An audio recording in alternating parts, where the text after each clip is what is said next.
সাধারণত আমরা এলাকায় বা যেকোনো জায়গায় আমরা দেখে থাকি যে একটা জমি থেকে ডিসপোজেস হয়ে গেছে, কেউ একজন তাকে জোর করে গায়ের জোরে বা বেদখল করেছে, বেআইনি ভাবে তাকে বেদখল করেছে।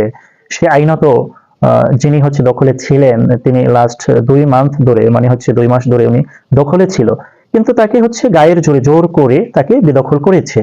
ঠিক আছে, তো সেক্ষেত্রে আপনি কি করতে পারেন? আপনার জন্য কি আইনি পদক্ষেপ আছে?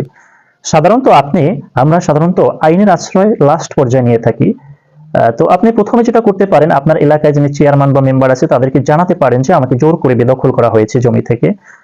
তো সেক্ষেত্রে তারা চেষ্টা করবে আপনাকে প্রতিকার দেওয়ার, আপনার এই সমস্যাটার সমাধান করার। আপনাকে পুনরায় তারা চেষ্টা করবে কিভাবে, আপনার যদি সেই টাইটেল থেকে থাকে, সত্য যদি থেকে থাকে আপনার টাইটেল, সেক্ষেত্রে তারা চেষ্টা করবে যে আপনাকে কিভাবে আবার পুনরায় এই জমিতে ফিরিয়ে দেওয়া যায়, দখলটা ফিরিয়ে দেওয়া যায়।